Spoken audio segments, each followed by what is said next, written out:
ये Valentine day आप कैसे मनाते हैं? क्या है इसमें? ये किसकी परंपरा है? ये कहां से खड़ा हुआ था? इटली के जन्मे हुए एक व्यक्ति थे, कट्टर ईसाई थे, सेंट वैलेंटाइन बन गए थे। उन्होंने एक लड़की के साथ शादी की थी। वहां के राजा को यह नागवार गुजरा था। वे उन्हें ईसाइयत से और इस प्रेम से तब्दील करना चाहते थे। 14 फरवरी को उनकी मौत हुई। उनकी याद में वैलेंटाइन डे प्रारंभ हुआ। आपके कौन मरा जिसके लिए आप वैलेंटाइन डे मना रहे हो? कौन सा इतिहास आपके घर में रचा गया कि जिसके लिए वैलेंटाइन डे मना रहे हो? शादी का दिन मना लेते। और पति और पत्नी का प्रेम तो सदैव होना चाहिए, प्रतिपल होना चाहिए। वो मात्र चमड़ी का नहीं होना चाहिए, वो दिल का होना चाहिए। हम सब चमड़ी के पुजारी हैं। इसलिए आप में से बैठे हुए लोग माफ करना, साधु हूं, जिन शासन का और आचार्य हूं, फिर भी बोल रहा हूं। हम सब चमड़ी पसंद करने वाले लोग हैं। हम सब खूबसूरती सिर्फ देखते हैं। हम नाक देखते हैं, होठ देखते हैं, आंखें देखते हैं, उसकी स्टाइल देखते हैं, उसकी अदाएं देखते हैं, उसकी कमर देखते हैं, उसके गाल और नाक नक्श देखते हैं और दीवाने बनते हैं। हम बेहुदे गंदे लोग हैं और इसीलिए हम वहीं पर अटके हैं। और इसीलिए हमारे प्यार का तकाजा, प्यार का अर्थ, प्यार का रूप भी सिर्फ चमड़ी तक सीमित है।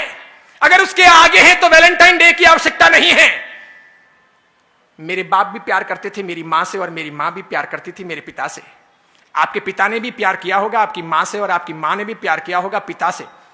जरूर उनके वहां पर उस समय उस रूम को सजाने के लिए गुलाब के फूल नहीं रहे होंगे, कोई रूम स्प्रे या बॉडी स्प्रे नहीं रहा होगा, वो टब नहीं रहे होंगे कि साथ में बात कर सकें। इसके सिवाय अन्य अन्य प्रकार के संसाधन नहीं रहे होंगे, वो स्नो, शैम्पू, वो खूबसूरती के अन्य अंदाज नहीं रहे होंगे।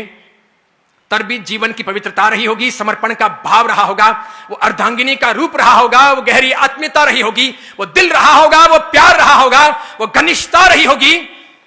मेरे ख्याल से हम में से अधिकांश के मां बाप ने अभी तक, मां ने बाप को नहीं छोड़ा और बाप ने मां को नहीं छोड़ा।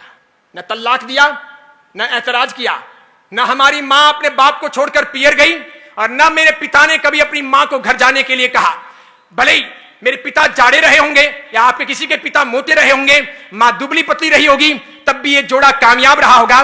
भले पिता काले रहे होंगे, मां गोरी चिट्टी रही होगी, तब भी वो जोड़ा कामयाब रहा।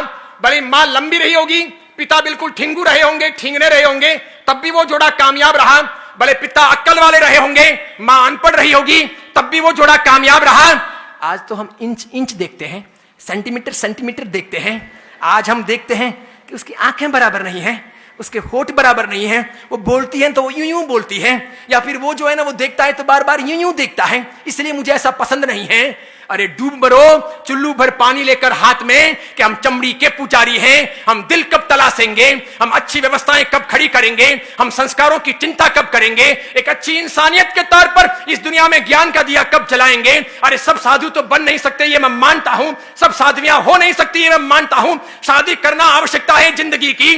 हर कोई त्यागी बनकर के इस मार्ग पर आएगा नहीं। अधिकांश लोग गृहस्थ जीवन ही पालेंगे तो पाणी ग्रहण होगा, विवाह होगा। और विवाह के बाद कौन क्या करता है ये मुझे कुछ कहने की और पढ़ाने की आवश्यकता नहीं है। इसलिए गृहस्थ धर्म है, गृहस्थ जीवन है, गृहस्थ एक आधार है। इसे महावीर ने अलग से एक परंपरा कहा है, एक धर्म की व्यवस्थाएं दी है। लेकिन महावीर चमड़ी के आधार पर बातें करने वाले या चमड़ी को प्रमुखता देने वाले इंसान नहीं। उन्होंने उससे ऊपर हट करके न्याय, नीति, प्रामाणिकता, पवित्रता, प्रेम, भाईचारा, लगाव, मैत्री, आत्मीयता, सबकी बातें की।